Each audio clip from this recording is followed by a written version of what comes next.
Catalyst. Building relationships. We turn insight into action, creating institutional-grade real estate opportunities with above-market returns. Your go-to podcast for multifamily investing, build-to-rent strategies, and development trends. Dave Welk, thanks for joining me today, man. Appreciate it. Always a pleasure to see you. Dave Welk has a long and fruitful career with Origin Investments. He's placed over $2 billion in acquisitions with them. We are in 3 projects with them and actively looking at more. So Dave, if you don't mind, maybe tell us a little bit about you personally, like what you like to do out of work. I know you've got 3 boys, and love to learn a little bit about Origin, what they do for the audience, and then maybe just a little bit of backdrop on you when you started there and your long run with them. So if you don't mind, kick us off. That'd be great. Yeah, happy to do so, Ted. Thanks for having me on. I figured out that I have no ability to do the elevator pitch in terms of what we do. I often joke that if it is an elevator ride, we're taking the Empire State Building up and down at least 2 or 3 times. So, and I Get there eventually. Yeah.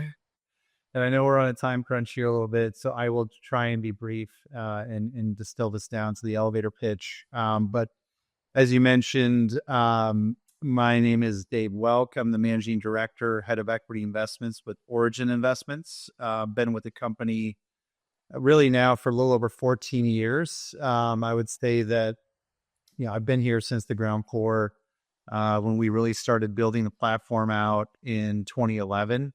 I joined the firm. I actually had gotten to know one of our co-founders, Michael Episcope, pretty well in grad school at DePaul. So I was living in Chicago at the time, working for Deutsche Bank's commercial real estate investment advisory, institutional advisory group called REEF. They were and still are one of the larger institutional managers around the globe, and certainly here in the U.S. Great place for me to kind of launch my career. I kind of tell folks that's where, even though, again, I went to DePaul to get my master's in real estate, and that's where I met Michael, that's where really I think I got my PhD, kind of a de facto PhD in commercial real estate. And great time to be there in the go-go days. And, 06 through 08, we were doing $7 billion a year in transaction volume and some really cool things. One notable transaction is we bought Facebook's headquarters from Sun Microsystems and did their build out. While I was there, we did some multi-billion-dollar portfolios of office and industrial acquisitions. So really, really great experience. Learned from some phenomenal folks in the industry. I'd say that from the DePaul side of my career, the best thing I got out of that by far was my job by meeting Michael. And when Origin was started really in 08 by David Shear, Michael Episcope, was really kind of started as a family office to put out their own capital. They were very successful traders and or hedge fund managers in their own right. Michael was a trader and Dave ran a hedge fund. So 2 very successful, driven, smart individuals. And what attracted me about coming to Origin was really to kind of take what I learned from Deutsche Bank, and then a little bit educationally at DePaul, and apply it to kind of an entrepreneurial, almost startup environment. So 14 years later, we now have, I think, 63 employees. I just hired someone officially here in Charlotte last week. So when I joined, there was really 5 of us. So 14 years later, 58 employees, 10 different funds, spreading across a variety of different strategies from credit to equity. So we have, in the last 4 years, we launched credit verticals. So we've gotten into stretch senior financing, bridge financing, mezz and pref, buying Freddie Mac K deals to complement the equity side of the business that I oversee. So we've been pretty active across a series of 8 different funds between our open-ended core plus fund. We've been a leader in the OZ space, which we've intersected on that front. So we're in our 3rd OZ fund. We've got about $2 billion in OZ investments around the country across 24 different assets, totaling about 7,000 units. So we've been very active in the OZ space. And then we've got an open-ended Core Plus fund that I call our Swiss Army fund, where we can do a lot of interesting things from, we can provide pref and we can lend in that fund. We can do acquisitions and we have a build to core strategy. And then most recently, we launched a 1031 vehicle or vertical where we can buy on behalf of our tax investors. So in total, we've got about 12,000 units under development around the country in markets from the desert Southwest, the mountain region, Texas, and then Florida up to the Carolinas and Georgia. So that's kind of our strategy, is really a Sunbelt Mountain strategy. And then we've got about 7,000 units that we are stabilized and overseeing asset managing. So in summary, again, now that we've ridden the Empire State Building up 5 times at this point, we see the entire capital stack, which I think is really one of our competitive advantages, in that we see a lot of deal flow. People are coming to us for credit needs, for equity needs. So we get a really good sense of kind of where good relative value is at. And then I'll finish with a little personal stuff about me. As you mentioned, I've got 3 boys that I really enjoy chasing around. We were in Chapel Hill for a soccer tournament this weekend. That's awesome. 2 of them. My youngest just started in CSA, so we've got 3 different soccer leagues now. We're picking up lacrosse, so it's a lot of, and I wouldn't have it any other way. I love chasing the boys around the soccer fields, and then I enjoy some things that we've had the fortune opportunity together, whether it be golf or bird hunt or ski. Like to do all those things. But yeah, I just spent a lot of time with the family. Love to travel, and yeah. Very cool. Yeah, thank you. I appreciate that backdrop, and it's kind of a perfect segue. I've heard a few stories about the beginnings of Origin, and knowing that when you guys just first started out, you were kind of product type agnostic, and doing a number of different industrial, office, et cetera.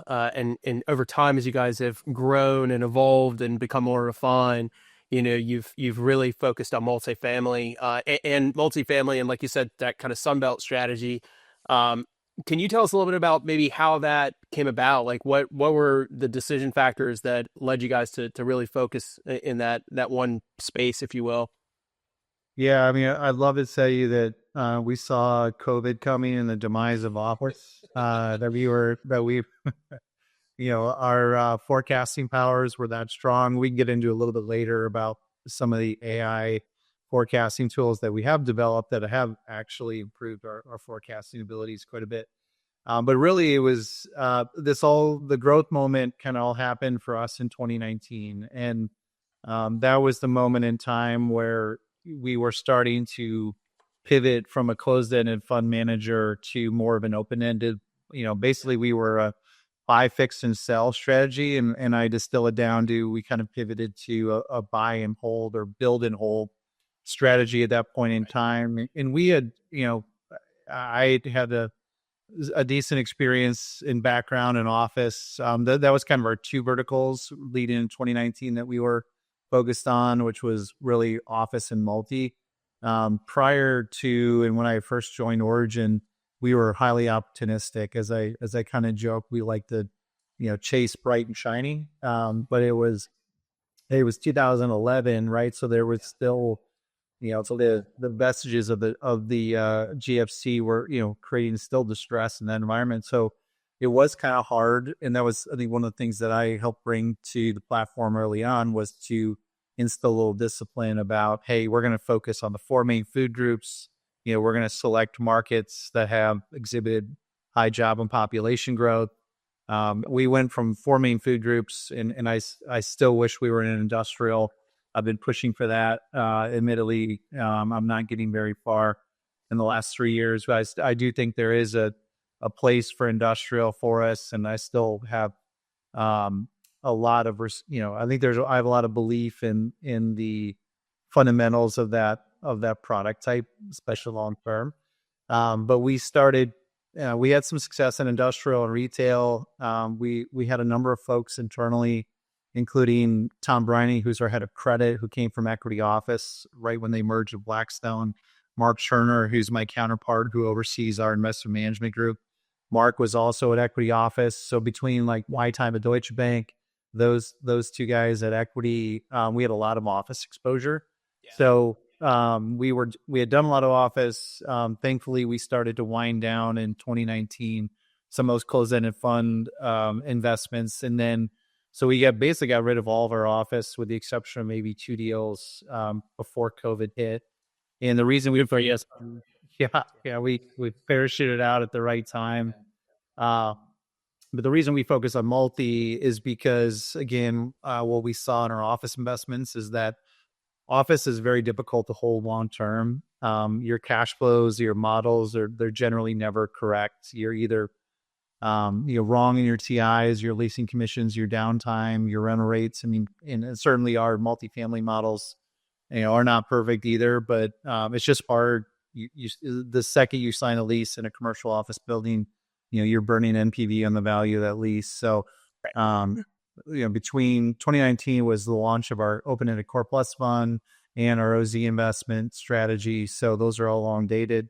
So we decided both, long-term, what makes sense from a risk-adjusted, but frankly, an absolute return perspective was, really focusing only on multifamily. So that's why we made the pivot. And ever since then, we've been all multi all the time. No, and that, you know what? That's a perfect segue. You set me up really well. Talk to us about your Multilytics tool that you guys created, because I think that's an AI kind of market research tool, if I understand correctly. But it's all surrounded by or it's all kind of multi-centric as well. So, do you mind kind of just tell us a little bit about what that does and kind of what that secret sauce is, if you will? Yeah, it's become one of the tools that it's kind of surprised me, and I've been involved with it since the beginning. We were challenged as a firm in COVID to, what is the next big idea for the firm? Tom Briney came up with our credit platform. That was a huge idea. It's been transformative for the company. Frankly, in the last couple of years, we are very happy we have a credit platform. And then one of the things that I came up with was a focus on building out a proprietary rent forecasting tool. And it's something that, again, I very much appreciate just the culture here at Origin, which is just, we question everything. We take a big, we're big first principles thinkers. One of the beauty of Dave and Michael not being classically trained real estate investment professionals, but very savvy and smart financially, they question everything. And it was like, why do you do this? Well, that's because every other institutional investment manager, just the way we've always done it. Yeah. I mean, explain why, like what's the rationale, and defend it. So when I was explaining early on that everyone uses the same third-party research data, and we all know the major third-party data providers for rent growth, but it became very apparent early on, like if everyone's using the same underlying assumptions, then really it just gets down a cost to capital exercise. So you can pay mode. It's like a railing buddy's return if we're all using the same, ubiquitous set of data. And then in 2019, again, right when we were seeing our growth opportunity, one of the leading data providers switched their 5-year forecasts kind of midstream, like 1 quarter update. They completely switched a 5-year look. And so we had a conversation with them. We're like, why? Can you give us an insight on why the forecast changed dramatically? And basically, to sum it up, it went from, a value add deal meeting a kind of upper teens type returns to basically an 8% return. I mean, we all know in a discounted cash flow model, if you don't have the growth part of it right, it all kind of collapses upon itself. So we couldn't get the information that we wanted in terms of what was the model seeing, what were the economists seeing that, were leading to a change in the forecast. And they were like, well, basically we haven't had a recession for a long time and we need to put one in the model. So it wasn't like they saw COVID happening. So we set out and I had built along with our other team members, Tom and others, had built a rudimentary econometric model internally that we use for market selection. And we found a brilliant young data scientist who's still with us today, as an undergrad at U Chicago, and we basically were like, here's what we're doing, here's how we're looking at the world. Yeah. Can you employ your applied data science degree? And he was doing something super unique called spatial econometrics, which was cutting edge field and basically incorporating the concept of space into analysis, meaning like not like the distance statistically between 2 points, but literally space between one property and another, or two points on a map, and looking at how those two interrelated and kind of, understanding correlation and causation on growth rates and stuff like that. So we started building this out in 21 and then launched it in 20, kind of launched it into production, early models in late 21, and then started refining it into 22. But we were launching these forecasts. And what was really interesting is, again, think about where we were coming out of COVID and the hyperbolic, never before seen rent growth that we saw in a lot of our markets. And I'll never forget, we launched one of our initial 5-year forecasts in Gilbert, Arizona, because we invented Phoenix. And our data scientists had come up with, we believe it's going to be a 44% growth rate next year, and it's going to be double digit over a 5-year period. And we're like, rents have never grown 44% in the history of. Does it make sense? Yeah. Yeah. So a year later, we're back testing it and we're reviewing it. And that very micro pocket of Gilbert was up roughly 41%. That's crazy. Third-party research was suggesting 3%, right? 4%. So anyway, we really refined it over the last several years. We use it for all of our decision-making. We pinpointed it down to the property level. One of the other problems with third-party data is that they go to the zip code level. And as we know, some of these zip codes are massive. And one northern submarket in a zip code will not perform the same as one another. So we got it hyper granular. We cut up the country in 100 meter by 100 meter squares, and we apply the same model across it, but pulls in 4 billion pieces of unique data every single day. And it's run on one of the top 5 supercomputers in the world. So we have a moat around the compute power that we can tap into. So anyway, we use it for underwriting, and really cool to note that our data scientists have launched an AI-powered investment committee member. So we now feed our models in our memos into this platform that we call Multiflow, and it, the LLM reviews the model. It creates 6 to 8 questions that each of the deal officers has to answer, and then it votes after all of our individual independent investment committee votes are in, and it's grading the models, the memos. It can underwrite a deal. Literally, it's got an Excel engine on the back of it where it can compute IRR and multiple. And it's super interesting, and we're starting to roll this out across and seeing how this works. And not saying we're going to replace myself on investment committee or others, but it's just an unbiased way to, again, a lot of these markets have changed a lot in the last decade. We may have some preconceived biases on a certain location, and obviously the model looks through all that and just see, X's and see the actual data. Yeah, that's fascinating. And it seems like you guys were really kind of early on in this whole AI revolution, right? I mean, I obviously remember when, ChatGPT kind of caught fire and everybody was just, I think, more caught up in the novelty of it. It was like, oh, cool, I just asked it to, write me a bedtime story and it did that, and that's cool. But what was really interesting is I think you guys really early on committed to, hiring, actually bringing people in-house to develop this. And you actually found, a really useful use case for it.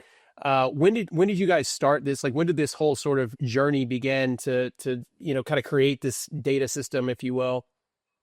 Yeah, so it was really, and I was talking about this a little bit previously, but we had an econometric model that was Excel based, and it was not super dynamic, and we knew that. I knew that. I was one of the early designers of that, but we started developing our own internal modeling, again, using spatial analytics, and which was a cutting edge field at the time. And we didn't know how, frankly, we trained our data scientists on how to become a real estate practitioner. And I couldn't understand, the actual modeling and coding. I mean, this was way above my, base level college statistics classes. So I just trusted, and there was a lot of back testing that was going on for validity, but it was really cool the way the model came together where, our data science team was literally on the front end of cutting edge modeling. They were taking, I'll never forget, they were taking YouTube clips from mathematicians in Russia and having like Russian models translated into English, because there was stuff that was being done, again, in mathematics and modeling that wasn't even being studied in English. So we were, and I give all this credit to our data science team. But so that was 2020 ish. And then 21, we continue to refine the model, build out the forecast, start layering into our decision making, made the models dynamic. And then I'll never forget Thanksgiving of 2022, which is exactly when ChatGPT went live. It was November 2. And our data scientists came back from Thanksgiving break and they're like, we wrote 22,000 lines of code over Thanksgiving. I was like, how is it possible? Yeah, like we have taken you, a little bit of understanding and coding. I was like, isn't that a year's worth of work? And he's like, hey, yeah, absolutely. And he's like, this is Ryan, our data scientist. He was like, yeah, there's this new thing called ChatGPT, and it's, basically if you upload your code base, it can read through it and basically you can prompt it and it'll auto generate, additional lines of code. And that's when things really got bring in terms of its a launch point. So, 2020, COVID was one of our big COVID ideas, and we continued to build it out over the last 4 to 5 years. And it's been, we use it for investment decisions that we make. We use it for asset management, investment management when we're, because it establishes starting rents in a model and then it applies a growth rate on top of that. So, we use this when we're setting budgets, for example, for our existing assets. So we're trying to figure out, hey, where should rents be? How do we sift through all the market noise? And I think that's one thing that we'll touch on here in a second is just fundamentals, especially in the Southeast where we've seen a 50-year peak of supply. It's been very difficult to understand what is the right base rent, how much concession should you offer. And that's kind of helped us, sift through the noise a little bit on the asset management side of the house too. That's fascinating. I could talk forever about data and AI, and it's a fascinating rabbit hole. So I guess with all that said, maybe the last question to close us out here is, within the Southeast and the Sunbelt, where you guys play, where you invest, those markets you guys know very well, where do you think the opportunities are, whether it be geographic or a product type, or maybe it's a chunk rent that you're looking to band in. Where do you guys kind of think the growth and the opportunities are over the next, call it, 5 years? Yeah, so it's interesting. We continue on the AI side of the conversation. We just had our mid-year market outlook 2 weeks ago, where we bring in our data scientists and we talk about target markets, and we grade ourselves based on past performance and how accurate were we with the models. So it's a really good check-in to kind of answer your question. And we went down some interesting rabbit holes as a group about where are we going as a society in terms of, what will be potentially the job destruction as a result of AI. Right. And we're already starting to see softness, admittedly, at the entry level, white collar job segment. So setting that, we could have a whole, 30-minute discussion on our takeaways from that. But what we did talk about was if AI is going to some people could take the side of the argument, there's going to be this dystopian future ahead of us, and we're going to be on UBI, and we're going to struggle. So we're like, okay, well, let's maybe not go that draconian, but if we believe that AI is going to create some level of disruption over the next 5 years, maybe we should be rethinking about where we invest and where we deploy capital, and maybe what markets are you're insulated from some sort of tech disruption. But I would say by and large, we still are very much believers in our Sunbelt Mountain primary market. So I'll leave it with that as a kind of a macro statement. Within that, we have markets that we like maybe a little bit better than others, but we always make the comment that we don't invest in a market. We invest the property within a submarket within a market, right? So you can find opportunities in the Midwest that are going to be really good, right? The investments are idiosyncratic, but we hold long term, so we need to be right about beta, right? I mean, currently basis always matters to a degree, but where are we going to see the best long term growth fundamentals? Charlotte continues to be one of the bright spots, not just because you and I are sitting here today, but fundamentally, we've seen absorption kind of defy the odds in terms of the amount of lease up velocity that we've seen in some of our projects. Charlotte's long been one of the top, always kind of top 10% most oversupplied markets in the country in terms of, new units as a percentage of existing stock. And we continue to, it's so interesting that we also lead, we're top 10 to 20% in rent growth. Right. So if we doesn't make sense, if we parse the two together, you're like, well, I guess maybe demand is outstripping supply, which is a great thing. And that's continued for a decade now. And frankly, I think I saw the stat, what is it? They just up to 167 people a day moving to Charlotte. It was like 115 and now it's like 160. So 10 years ago, it was like 100. So that trend continues. Nashville will work itself out on the supply side of things. I was there a couple weekends ago for a wedding for one of my analysts, and there is so much cool activity going on in that city. It has been, the poster child, along with Austin, is maybe most oversupplied market. And the concern for Nashville would be most of their supply is high rise, top of market price point. And that's always a question of, how deep is the $2,500, $3,000 a unit renter pool? I'll weave back in the comment I made before about AI resilient markets. So Nashville, we think, has some resiliency because it has the three legs of the stool. It's got government, it's got university presence there, and then it's got an X factor. And unlike Raleigh, which has those three, Raleigh has tech, right? Asheville has healthcare. HJ's headquartered there. So where do we think there's going to be the least AI disruption? Which fields?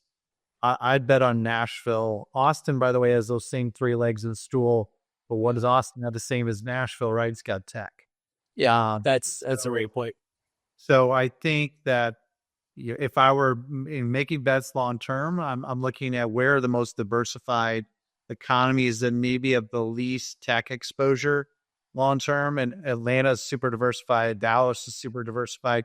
Phoenix, interestingly enough, it's diversified, but it has a huge exposure to data centers and and I think I can't remember the exact stat, but something like there are 10 projects that are anywhere from 2 to 20 billion for new microprocessing chip manufacturing going on in and around Phoenix. So I'd bet on Phoenix long term because yes, they're exposed to tech, but like it's the right exposure in terms of microchip processing. So there's a few markets I think that are gonna fare better than others.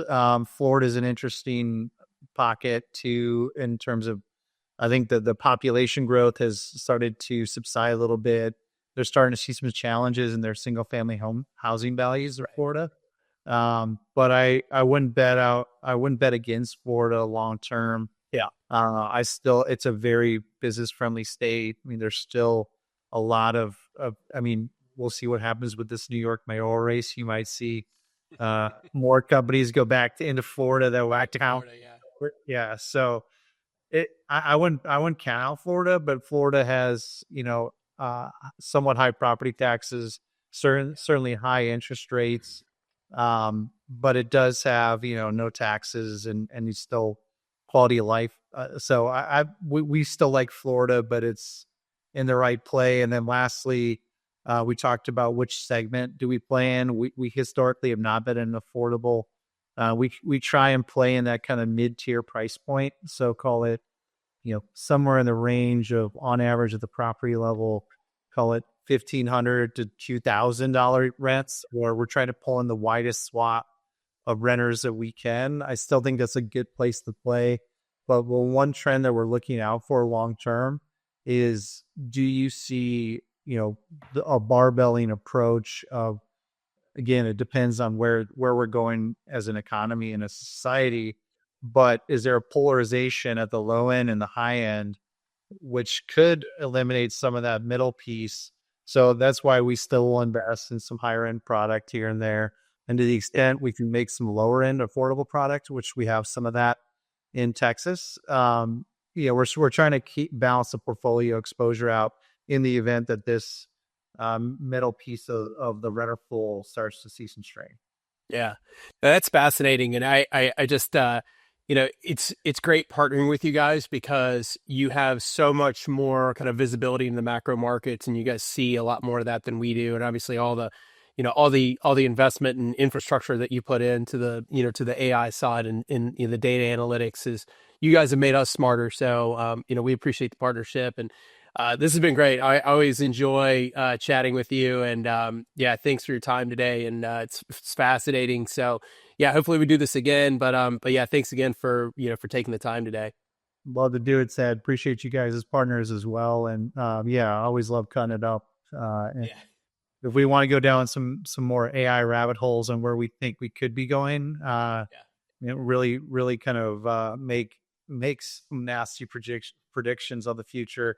I personally, I'll leave it at this. I take the outlook that I think AI is going to actually improve the quality of life. I think it's going to be a great productivity tool, as opposed to, I think a destroyer of civilization. So I agree. Everything we do still takes a human touch. It does. I agree with you. I think it takes a lot of the more menial work out of it, but it's not going to replace people. So I would agree with you. But no, man, thank you. Let's do that next time. We'll do a deep dive into AI. But as always, it's great catching up, and we'll chat soon.